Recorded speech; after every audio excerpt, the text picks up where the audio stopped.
Hello everyone, this is Kunal Sharma and आज हम लोग क्लास 12th हिस्ट्री का चैप्टर नंबर 1 ईटी मनके तथा अस्थियां हड़प्पा सभ्यता 2600 ईसा पूर्व से 1900 ईसा पूर्व के जो बीच की बात चलेगी इसमें उसको पढ़ने जा रहे हैं। तो इससे पहले हमारा एक और वीडियो आ चुका है, तो पहले आप जाकर उसको देखिए, फिर उसके बाद आप इस वीडियो का आके देखिए, तो इससे आपको अच्छी तरीके से समझ में आएगा। ठीक है, तो उस वीडियो में हमने पता क्या क्या किया था। उस वीडियो में हमने किया था कि हड़प्पा सभ्यता कहाँ कहाँ तक फैला था, हड़प्पा सभ्यता की संस्कृति किस प्रकार की थी, पुरातत्वविद किस प्रकार से सोचते थे, वहाँ के प्रमुख नगरों के बारे में हमने बहुत ही गहराई से जानकारी ली थी, कैसे हड़प्पा सभ्यता को खोजा गया था ये भी हमने पढ़ा था। ठीक है, ये सब चीज़ों के बारे में हमने पढ़ाई की थी। तो हम लोग इस चैप्टर को थोड़ा और आगे बढ़ाते हैं। तो इस चैप्टर में हम लोग के चैप्टर में शुरुआती में लिखा रहता है 2600 ईसा पूर्व से 1900 ईसा पूर्व के बीच। तो यहाँ पे जो ईसा पूर्व लिखा हुआ है ना, इसको हम लोग डिनोट करते हैं BC से। BC से हम लोग इसको डिनोट करते हैं, जिसको हम लोग BCE भी कह सकते हैं, मतलब इसका होता है ईसा पूर्व। फुल फॉर्म की बात करें तो बिफोर क्राइस्ट हम लोग कहते हैं BC को। अगर हम लोग दूसरा वर्ड देखें तो वो है हमारा AD को हम लोग कहते हैं एनो डोमिनी। ठीक है, एनो डोमिनी मीन्स होता है ईसवी अभी चल रहा है। ठीक है, ये सब आपको एक छोटी सी बात थी, इसको आपको याद रखना है।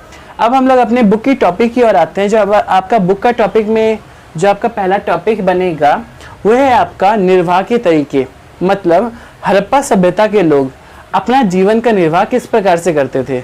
जैसे आप भी कुछ ना कुछ जीवन निर्वाह के लिए कुछ ना कुछ करते होंगे, उसी तरीके से हड़प्पा सभ्यता के लोग भी क्या करते थे, अनाज उगाते थे। उसमें क्या करते थे वो लोग, गेहूं, जौ, राई, मटर, दाल, सफ़ेद चना, तिल और सरसों को उगाया करते थे। इसके अलावा एक 1 मार्क्स का क्वेश्चन बन जाता है यहाँ से कि लोथल में हमें बाजरे और चावल के दाने प्राप्त हुए हैं। ठीक है, 1 मार्क्स का क्वेश्चन है, इंपॉर्टेंट है, नोट कर लीजिए। इसके बाद आपको पशुपालन में बैल, गाय, भेड़, बकरियां, भैंस और सुअर के पशु पालने के साक्ष्य हमें मिले हैं। ठीक है, और हमें कुछ और भी हड्डियां मिली है, जैसे कि हम लोग को सुअर की हड्डी मिली है, जिसको हम लोग वराह भी कह सकते हैं, हिरन मिला है, घड़ियाल मिला है, ये सब चीज़ों की हड्डियां हमें मिली है। ठीक है, अब अगर हम लोग बात करें, एक क्वेश्चन आया था PYQ में, प्रीवियस ईयर क्वेश्चन में हमारा एक क्वेश्चन आया था कि कौन कौन से लोग हैं जो जले अनाज के दाने तथा बीज की खोज से हड़प्पा के आहार संबंधित विषयों के बारे में जानकारी प्राप्त कर लेते थे। ठीक है, तो उनका एक ही आंसर है, वो है पुरा वनस्पतिज्ञ। ठीक है, तो ये आपके प्रीवियस ईयर में एक क्वेश्चन आया था, ये 1 मार्क्स का क्वेश्चन है, इसको आप अच्छी तरीके से लर्न कर लीजिए। पुरा वनस्पतिज्ञ मतलब होता है वनस्पति विभाग के पुरातत्वविद। ठीक है, अगला टॉपिक है आपका कृषि प्रौद्योगिकी। कृषि प्रौद्योगिकी में आपको पढ़ना है कि वो लोग क्या करते थे अपने कृषि को लेकर। तो वो लोग खेत जोतने के लिए बैलों का प्रयोग करते थे। चौलिस्तान और बनावली से मिट्टी के हल्के प्रतिरूप हमें मिले हैं।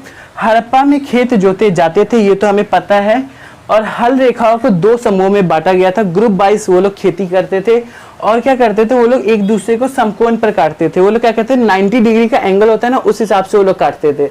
और क्या करते थे, वो एक साथ 2 फसलों को उगाया करते थे। जो हड़प्पा सभ्यता के लोग थे एक साथ 2 फसल उगाते थे। कैसे, वो लोग एक प्रकार से एक साइड वो लोग जौ उगाते थे और एक साइड वो लोग गेहूं उगाते थे, या फिर एक साइड बाजरा उगा लिए और एक साइड वो लोग जौ की खेती कर लिए। इस तरीके से उनका स्ट्रक्चर था। कपास का जो उत्पादन है वो सबसे ज़्यादा सिंधु के क्षेत्र में होता है, तो इसलिए जो यूनान के लोग थे वो कपास को सिंडन कहते थे। ठीक है, यहाँ कपास जो है वो सिंधु शब्द से ही मिला है, बना है। एक प्रकार से जो ये कपास शब्द है वो सिंधु शब्द से मिलकर ही बना है, सिंधु से ही बना है। फसल काटने के लिए हड़प्पा सभ्यता के लोग हंसियों का प्रयोग करते थे। हंसियाँ क्या होती है, एक प्रकार से कुछ इस प्रकार से हमारा होता है, जैसे पेड़ों को काटने के लिए हमारी कुल्हाड़ी होती है ना, ऐसे करके हम लोग काटते हैं, उसी तरीके से फसल को काटने के लिए हंसियों का यूज किया जाता है। ठीक है, अगला थोड़ा देखिए, तो हड़प्पा सभ्यता का ज्यादातर क्षेत्र जो था वो सूखेपन में था। अब जहाँ पर सूखा होगा वहाँ पर पानी की कमी होगी, पानी की कमी होगी तो वहाँ के लोग सिंचाई कैसे करेंगे।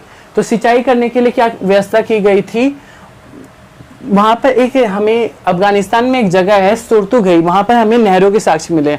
अब नहर कैसे होता था, फॉर एग्जांपल के लिए मान लो जैसे कि हम लोग का अफगानिस्तान है यहाँ पर। ठीक है, ये अफगानिस्तान है और ये हम लोग का सिंधु नदी है। अब सिंधु नदी से हमें अफगानिस्तान तक पानी लेके जाना है, तो ये लोग क्या करते थे, यहाँ से पानी का बहाव नहर के द्वारा, ये नहर हो गया, अब नहर से ये लोग यहाँ तक पानी पहुँचाते थे। इस तरीके से उनका स्ट्रक्चर चलता था। इसके अलावा वो लोग कुओं का खेतों को सींचने के लिए यूज़ करते थे। कुओं का भी वो लोग खेतों को सींचने के लिए यूज़ करते थे। और धौलावीरा में हमें एक जलाशय देखने को मिला है। जलाशय मीन्स होता है हौज। उसमें वो लोग क्या करते थे, बारिश का पानी जो है उसमें गिर रहा है, उस पानी से वो लोग उसमें एकत्रित कर लेते थे और फिर उसके बाद उससे निकाल के खेती किया करते थे, फसलों को सींचा करते थे, सिंचाई उसी से करते थे। फिर इसके बाद इसका प्रयोग खेतों को सींचने के लिए करते थे। ये मैंने यहाँ पर लिखा भी है। अब हम लोग अपने अगले टॉपिक को देखते हैं। जो हमारा अगला टॉपिक है वो है मोहनजोदड़ो एक नियोजित शहरी केंद्र। तो हम लोग का इसमें सबसे पहले मोहनजोदड़ो के हम देखते हैं। तो मोहनजोदड़ो जो है इसकी खोज राखलदास बनर्जी द्वारा 1922 ईस्वी में की गई थी, ठीक है। और इसको हम लोग अगर इसका शाब्दिक अर्थ देखें तो इसको कहते हैं मृतकों का टीला। 1 मार्क्स के लिए इंपॉर्टेंट क्वेश्चन है ये, ठीक है। तो इसमें हम लोग सबसे पहले टाउन प्लानिंग के बारे में देखते हैं कि नगर योजना किस प्रकार से थी, नगरों को किस प्रकार से योजनाबद्ध तरीके से बनाया गया था, उसको हम लोग देखने वाले हैं, ठीक है। तो जो हमारे मोहनजोदड़ो है उसको 2 भागों में पहले बांटा गया था। मोहनजोदड़ो में जो पहला भाग है वो है आपका दुर्ग, दूसरा है निचला शहर। दुर्ग जो है वो आपका छोटा था लेकिन ऊंचाई पर बनाया गया था, ठीक है। लेकिन निचला शहर बहुत बड़ा इलाका था लेकिन उसको नीचे बनाया गया था, ठीक है। बहुत सारी पेंटिंग आपको दिख भी रही होगी साइड में, ठीक है।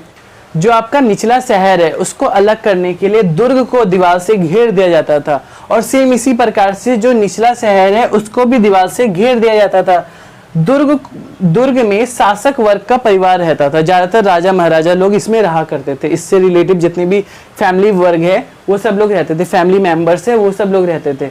निचले वर्ग में जो थे वो सामान्य लोग रहते थे, ठीक है। दुर्ग में हमें माल गोदाम और विशाल स्नानागार के साक्ष्य मिले हैं, लेकिन निचले शहर में हमें भवन ऐसे मिले हैं जिसे ऊंचे चबूतरों में बनाया गया था, ठीक है। ये जो चबूतरे थे ये एक प्रकार का आधार का काम करते थे। अभी के समय जो हमारा होता है मकान अगर बनाए जाते हैं तो उसको नीचे से बनाया जाता है कि नीचे उसका सब जितने भी हमें मसाला वगैरह देना है वो नीचे डाला जाता है।